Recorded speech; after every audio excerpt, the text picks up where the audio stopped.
Hey, everybody, this is Yuri Kruman. I'm the host of Commander in Chief podcast. As you guys know from listening to other episodes, we interview some very, very interesting people.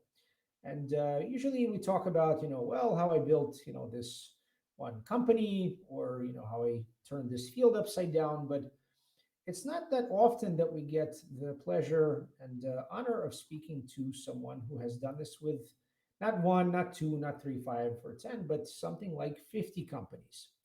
So I'm very excited today to speak with Brian Smith of IA Business Advisors. I'm going to let Brian do his own introduction. Welcome, Brian. Thank you, Yuri. Um, yeah, as you said, I am the managing partner or the owner of IA Business Advisors. And, uh, from a very high level, we are a management consulting firm that provides services to small and medium sized business, but we also have a private equity arm. And within that Mhm. private equity arm, we have 43 current companies that are in our portfolio.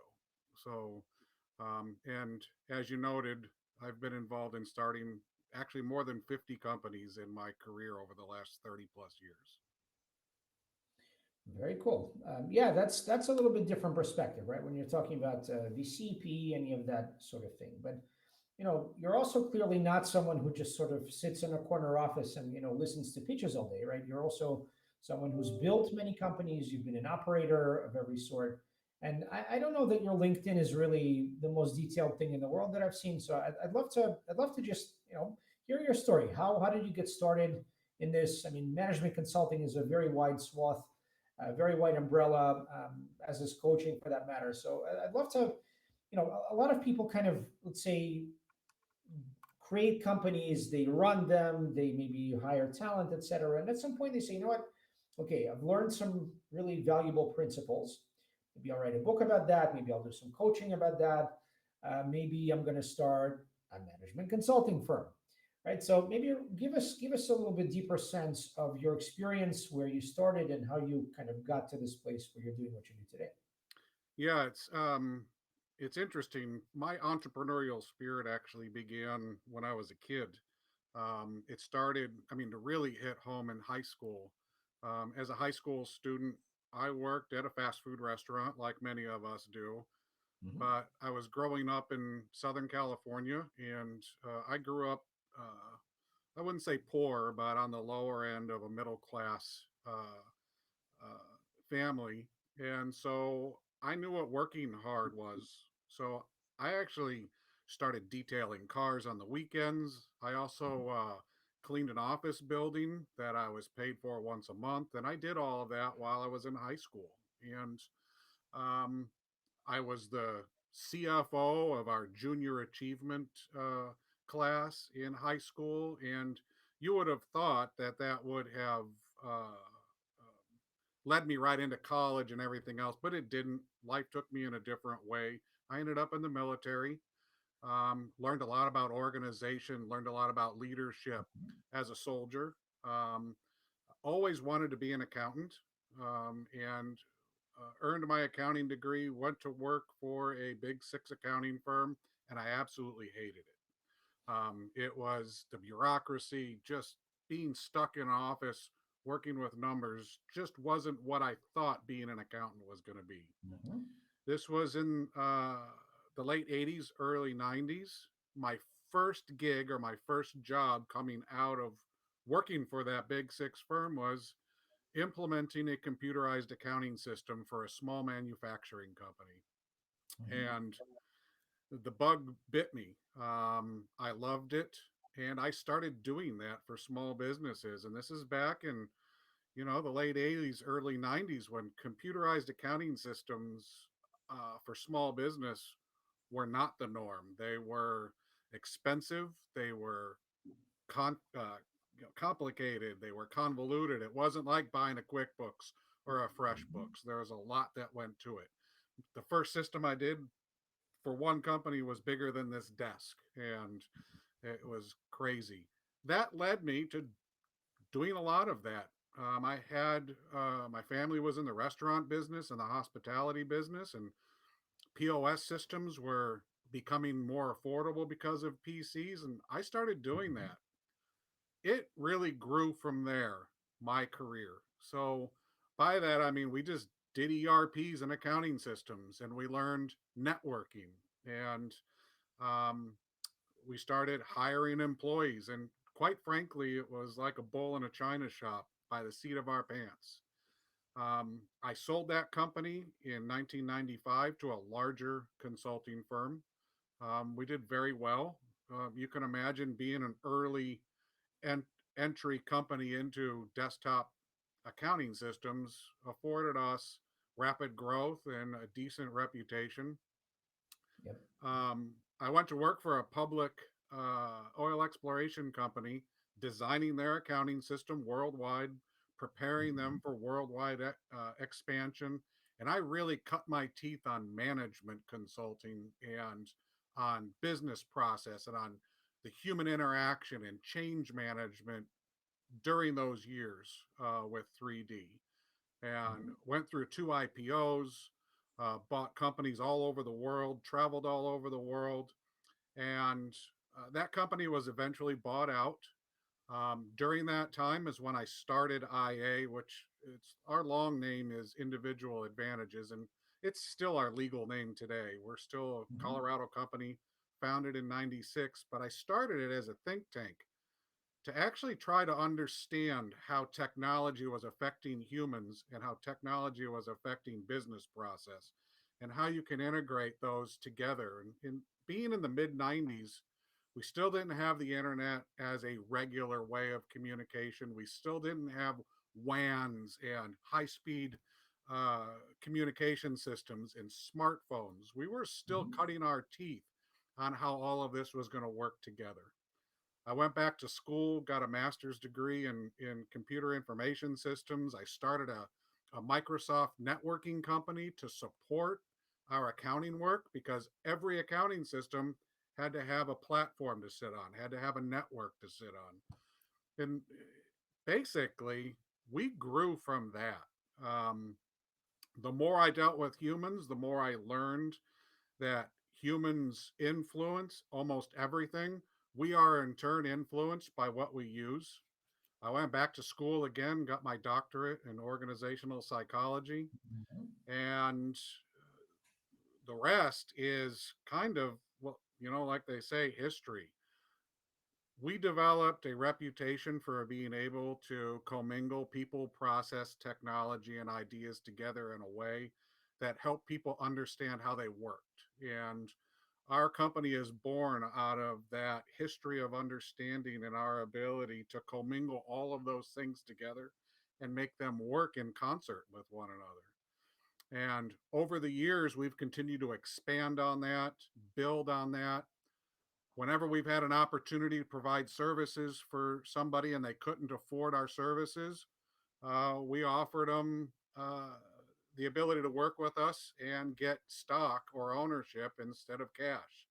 And our Mhm. portfolio started to grow. And as we grew our portfolio and our influence within those portfolios, we started to do cash acquisitions that helped grow those small portfolios. And by that, I mean we have a small portfolio in construction. We have a portfolio in data management. We have a Mhm. portfolio in professional services. And as those portfolios had a need, we would go out and expand it. All the while, IA would provide the oversight and the management and the glue that kept it all together. Mhm. And at the end of that, over the last few years, we've written two of our own books. We have our third coming out next year. And our books really speak to what our beliefs are, and that is that every human uh, matters and that every human has influence, and that our influence as a human is our largest responsibility. Beautiful. Thank you for sharing that. Yeah, that's it's a rather unique perspective, because again, you're not sort of in something day to day that's very narrow. You're always looking across different companies in your portfolio. Also, you have multiple layers. You're thinking about systems, processes, how people interact, and organizational dynamics as well. So I'd love to maybe if you could share with us a little bit. from your books? Maybe a little bit something around, what you write in there, and what do you think might be some unique insights for our listeners that they may not have come across in any other books in management or business? Yeah, I think, and it's not that everything or even anything that we write is highly unique. I mean, the Mhm. stories that we use to tell Yeah, it's what is are unique, but our concepts. Most of us that are in this world, you and I, and those that influence both you and I and others, Mhm. we all come from the same place. And I think the number one lesson in our books that we start with is that each of us is important, um, and that uh, I am we. And what I mean by that is that I am made up of all of the people who have influenced me to this moment in time. That's up to and including before we met, right before we went on and had this conversation. I Mhm. am continuously evolving by the we in my life and the experiences that I have. And to be able to understand what that means, we teach people to slow down and to always have focus and to live in a current moment. Mhm. And that doesn't mean we don't have goals and that we don't plan ahead, but it means that we plan ahead so that we can slow down, live in the moment, and make very good decisions.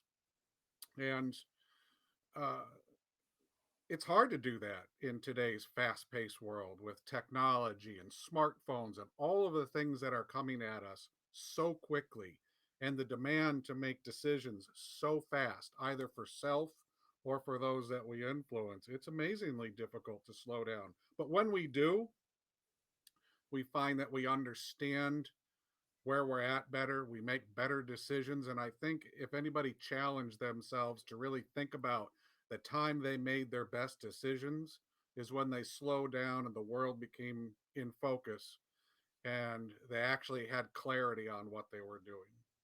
Mhm. The other thing we teach is known to most people, is smart goals are something that we like.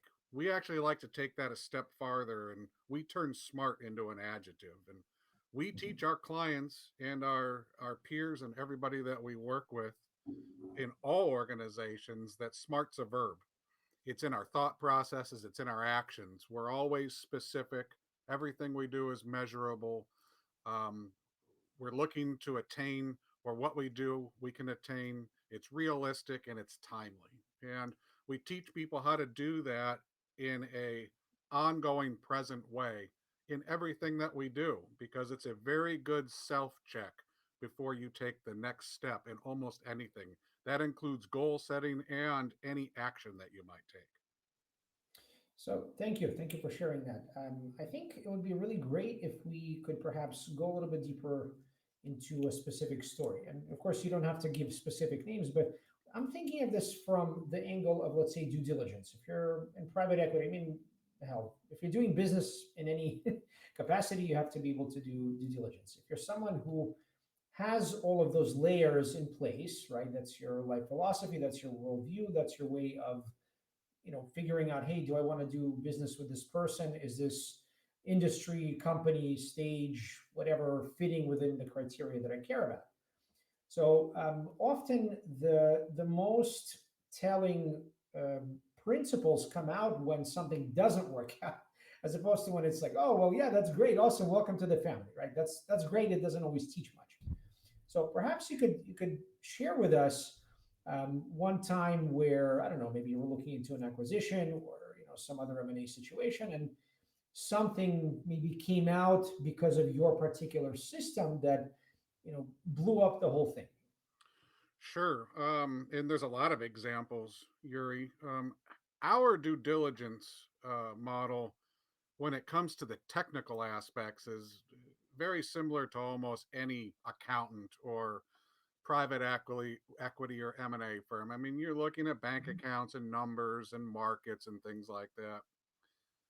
Where IA comes into play more often than not in the M&A world is when it comes to the human acquisition, the Mhm. team acquisition, and where we almost always see deals fall apart is when humans have conflict.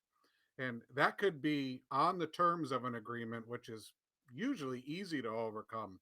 What's Yeah. more difficult is when you take multiple personalities and you put them together, you take multiple cultures and you put them together and they create conflict. And that conflict wasn't identified at all prior to the finalization of that merger or acquisition. Hmm. We have had a number of cases like that. I'll give you some examples of where we resolved them where they didn't fail. We've been brought in to family disputes where they just can't work out how a succession is going to happen. And we've been brought in by some of the largest firms that do that because they've spent 12, 18 months trying to get these family members to ratify a succession plan that would allow the next generation to take over. And our approach is just like I shared with you: slow the process down, identify the conflicts up front, identify the culture gaps that may be generational, they may be educational, they may be systemic. Get them all laid out in front of everybody, and then we write a very present program to overcome them in a way that we feel works. And I can't tell you there's a magic check mark. You have to be in that environment, but it works when you slow everything down, you put everybody together, and you actually are transparent about conflict, transparent about differences, transparent about even things you like and don't like, and then you talk about them instead of try to win them over or overcome them. And we have found that our method of doing that just works, but it starts with slowing it down so that you can identify them and you can address each party's individual perception, each party's individual place. Hmm. And, you can't overcome emotion most of the time. But what you can overcome with humans is that most humans have empathy. Most humans want to win one way or the other, and they also want to move forward. They don't want to move backwards. And when you get people to realize that and slow down enough to realize that, they can overcome a lot of the internal conflict that has been put up, the barriers that are put up that oftentimes stall succession plans or mergers or acquisitions. Thank you. Yeah, that's reminding me a lot of. Actually, wrote an article last year for entrepreneurs. It was called, I think, something like "Family Business is a Blood Sport." And for whatever reason, again, it's not something that I've gone out of my way to look for because God knows family business can be very challenging. But for whatever reason, a lot of the clients that I've had have been families that run businesses, right? One company I've been working for, for the last year, and then actually before them, I was their coach for the company. So it's a husband and wife, and it's a mother-in-law who are on the executive team. There's a best friend there, VP of operations. There's a cousin working there, and it feels like half their circle is somehow involved in their company. So one angle, maybe this is not maybe the most widely discussed subject, but when, let's say, you're brought in as a consultant, right? There's one reason why outside consultants sometimes can be incredibly powerful in that situation. And the main reason is because, again, if you're actually a smart, well thought out consultant who's dealt with this sort of thing before, you come in and before you get in there, you set the ground rules. Look, it's a family. I'm coming in with, let's say, the CEO's or chairman's, chairwoman's approval, and here's my mandate, and nobody's going to mess with me, right? Here's how we're going to do things, and it's touch and go. It's not like I'm a bull in a china shop. That doesn't work either. But if you don't set the ground rules up front, you're going to get squashed real quick, and you're going to get stuck in that conflict. Where the wife accidentally let slip that she was doing something something racy back in the day, or the husband kind of like what he doesn't say is like, okay, I can't think of running this company anymore. I want to get the hell out. The VP of operations looks at you like you're the enemy number one. The the head of clinical is kind of like, who the hell is this guy? What is he doing here? No specific companies or people, I'm referring to, just a kind of aggregate experience. But a lot of the times, that's what happens. You're thrown in, and you're kind of like this. Excuse the term. You're the turd in the water, and if you don't make your presence known, that your mandate is clear, they're all just going to abuse you, and then you'll be the punching bag. So I think, number one, family business is something to be incredibly careful about.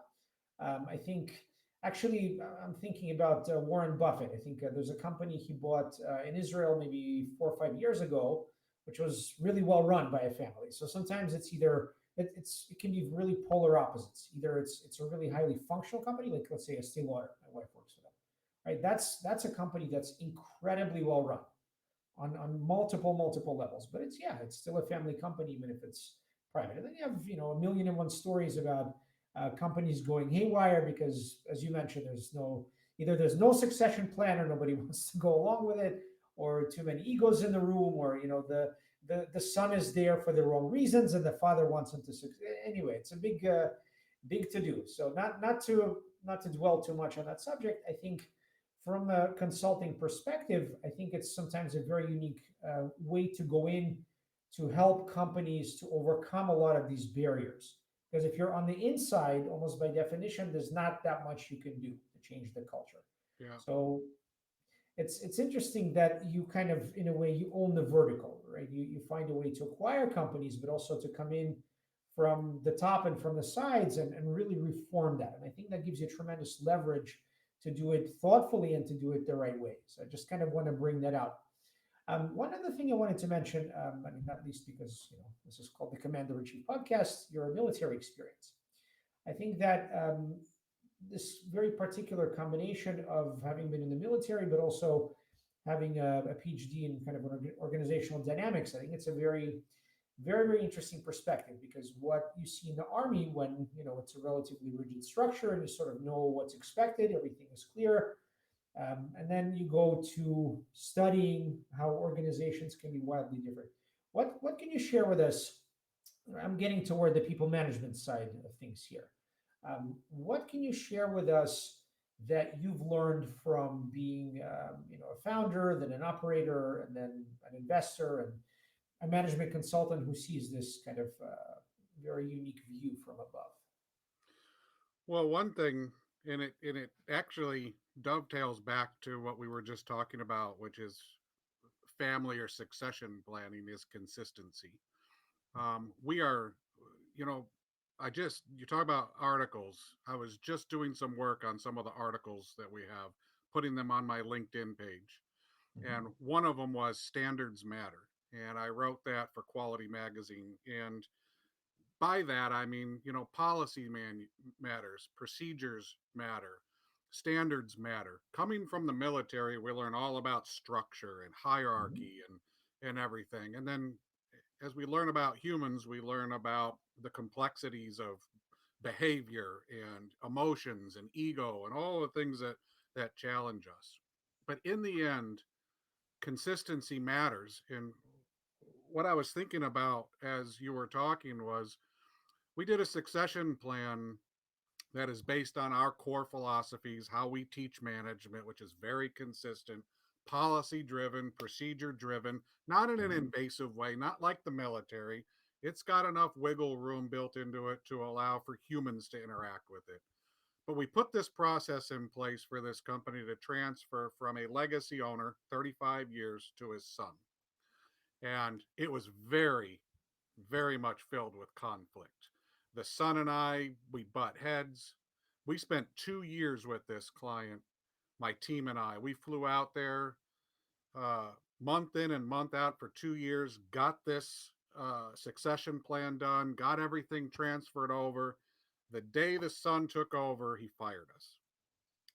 This past summer, we got a telephone call from that son saying, you know, and I knew he was doing well. We've been doing really well, but we decided to do things our own way, and the two things we decided to do on our own are broken and aren't working.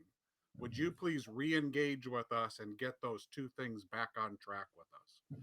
the point of the story is that being consistent and not giving in to somebody, not giving in to or going against what you know works, what you know is tried and true, what you have that's proven, and being consistent will reward you time and time again. And I have so many stories about clients who have walked away from us, or we have walked away from them because there was inconsistency brewing.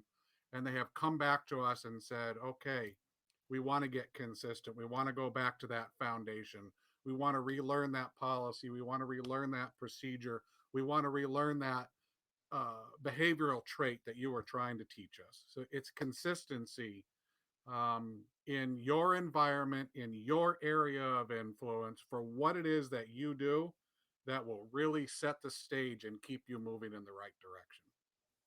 Right. I'm really glad we're talking about consistency because it's in some ways, let's zoom out for a minute, right? So a lot of the conversations that we've had on this podcast with other guests, it's tech, it's it's a bubble, it's massive funding, it's rah rah rah PR, it's a lot of hubbub, right? So what happens in that shuffle? Again, I've worked in tech, I've worked in five other industries, but in tech in particular, you have this massive disconnect often between okay, rah rah rah, where we have to set our mission, vision, values up front. It's above the door. It's on our website. It's beautiful. It's wonderful. And then you actually work there, and you're like, what the hell did these people build? Like this is very very far from what you say goes. How right? Maybe you treat your product team really well, but you treat your finance and operations people like garbage, right? Like, hey, squeeze the money, right? Or like, oh, produce a product, right? So in practice, what happens usually is wildly different within teams because again, people leave bad bosses, right? You have all kinds of fluff and all kinds of things because of massive funding. Everybody wants to be there, right? So you almost, as a founder, you're very busy, right? You have lieutenants, and the lieutenants you bring them in because of pedigree and then all of this kind of stuff. The result is massive systemic organizational inconsistency.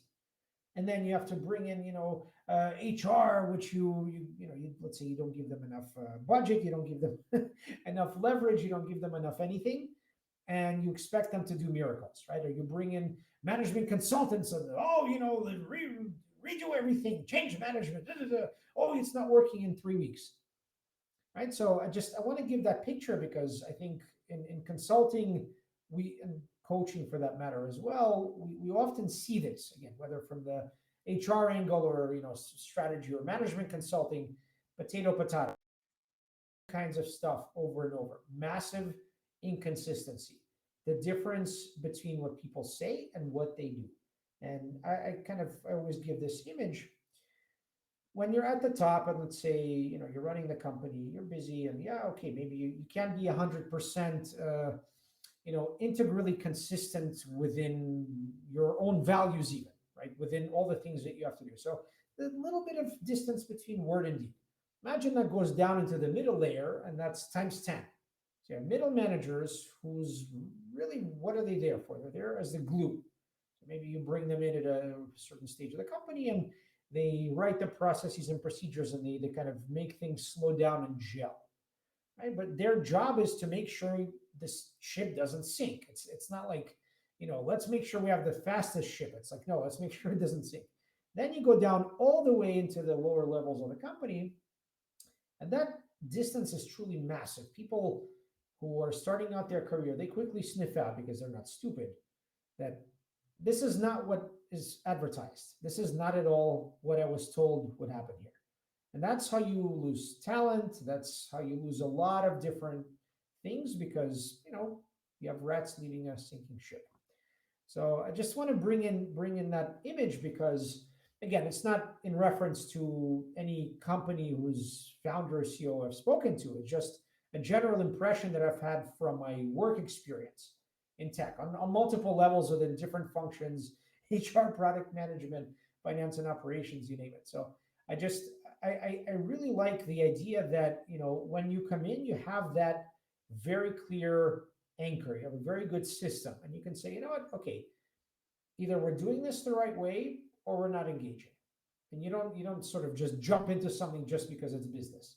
I really like this. I think it's a really undervalued and underdiscussed element of doing business. You have to be internally consistent, and you have to be consistent in the way you treat people, the way you evaluate, let's say, companies for acquisition, the way you evaluate and due diligence on potential clients, and the results follow. I just want to give you kudos for bringing this subject up. I think it's very important. Well, thank you. And, I think you probably have this experience in almost every failing company that we deal with as advisors. There's inconsistency. So, Mhm. and it's inconsistency in exactly one of those places that you just outlined. So, and we build our programs based on identifying those inconsistencies or on finding the consistencies and building on those. We don't Mhm. change things that are consistent either. One of the things I have to struggle with is we have our own management system, and we oftentimes go into an environment that has like EOS or Yeah, yeah, something like that's that, right? And the first thing some of our younger team members want to do is, well, let's migrate them to the IA way. And I'm like, well, wait a second. We have a whole company who is successful with EOS. We understand yeah. EOS. We respect EOS. Mhm. So how about we just build on the EOS system and let them use the semantics they're used to, the consistency they're used to, and let's build on that foundation instead of trying to create more chaos. And that's one of the things that's hard to teach also is instead of changing somebody to your way, which I think is ego Mhm. driven, let's build on what works if that consistency is positive and moving them in the right direction. Exactly. I think that for me, this brings up this observation again. I've been a consultant a while as well, and coaching is a core part of what I do. So for me, before I do anything else, when I'm just doing, my kind of internal due diligence, I'm getting to know everybody, right? And yeah, it's Zoom, it's this and that. 80% of things are not spoken. 80% of communication is nonverbal. And so there's a lot of room for getting it wrong, but when you really pay attention, you start seeing number one, every organization has what I think really the best way to call it is nodes, right? There are certain people within each organization that are really the pillars. They're the ones that do most of the work. They're the organizational pillars. They're the most reliable people, and they're the reason the company actually functions, usually despite massive dysfunction and inconsistency. So I think as a consultant and coach, I'm sure you can relate to this. The first thing that I do when I come in to a project is identify those people because those are going to be my best resources, the best sources of information, and the people that I have to empower them. If I'm really going to be successful in a project, I have to build them up. I have to give them confidence, promoted, paid more, whatever they need to feel good, because they're going to be the ones that really move things according to some sort of, chess game plan. So I think it's very, very important to think in those terms. Who are those pillars? Who are the people that, yeah, they already have their system? Maybe their system is inefficient or even terribly inefficient. But you know what? You have to respect the fact that they're making things run, right? So you're not looking backwards and using the whip. Oh, we're terrible, we're awful, let's blow everything up. Doesn't work. Not gonna fly. People will throw you out on your face. So whatever it is you're doing in business, it doesn't have to be consulting or coaching. Whenever you're trying to implement change, of course, communicate, over communicate, but also don't try to just overhaul everything. Change for the sake of change does not work. Yeah, exactly. It's like technology for technology's sake. It doesn't Mhm. work. And too many people try to do that because they read that, it's important that we change. It's important that we keep up with technology. We use the same 7-page management program today that I wrote in 1996. And it works with our data companies, it works with our construction companies, it works with our professional service companies. It Mhm. works across every single industry that we do business in. And it's the same that I wrote in 1996. That's beautiful. Yeah, you see. So again, just it's not to knock on tech. Tech has its own, good things about it, bad things about it, like any other business. or industry. But I think it's just very, very important to take a moment to recognize the contrast, right? Because again, tech is its own particular animal. There's a lot of fluff and Kool-Aid and massive funding rounds and branding and there's employer branding, employee branding. So it's often very difficult to really get to the source of truth. And tech is not the only game in town, right? There's so many other industries and businesses that make up much even larger percentages of the economy. So the way that you look at those companies and how to run them well, often does not involve some kind of new age benefits, right? Or bashing millennials. It's usually tried and true things that have worked really well maybe in other areas of business. And maybe it's not the latest and whatever. It doesn't have to be featured in Harvard Business Review, but it works just as well, if not a lot better. So I just want to put that out there because again, the focus for a lot of our listeners, I think, is that extreme, that tech is somehow representative of all business. It's not. No, it's not. And, again, we know our systems work and it's tried and true. Our turnover rates are low across the board, but it doesn't matter if it's in the trades, if it's in professional services, if it's in tech. The way we treat people and the way we approach just business in general has allowed for that type of foundation. And we have bowling centers that have just as low a turnover as our CPA firms.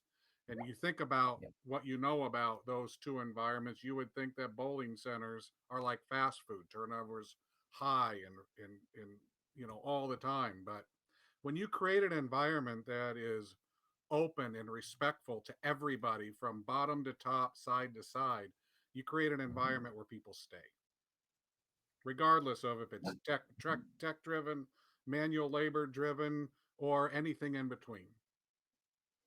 Yeah, thank you for bringing this up, Ryan. Really excellent conversation. So, for every person that I speak to on this podcast, I always like to ask them at the end. We talked about this before we hit record. This is based on my book with those four conversations I believe all of us should be having: one around health, one around mental models and life skills, three around dealing with other people, and four with regard to our conversation with God or the universe. So, being someone who has seen such a wide swath of life and someone who's worked in many different industries, again, for both as a founder, operator, investor, and consultant as well. I think that's also a very important distinction. What can you share with us that comes from that place of life philosophy around any or all of? Yeah, that's for us. It's really easy, and for me, it's very easy. It's I am we, and you see behind me it says find, be, build your influence. Uh, Mhm. I believe that each of us has our biggest responsibility is our influence. We start influencing before we're born. When our parents found out that we were going to be born, we were already influencing lives. And we will continue to influence long after we leave through our children, through whoever we had any interaction with during our lives. So if you think about influence and who you are today and what I when I say by I am we, I am a culmination of everybody who has influenced me. You start to realize just how important a single person's influence can be. And that could be from a smile as you walk down the street to a lesson in a classroom to an argument you have with a spouse or with a child or with a friend.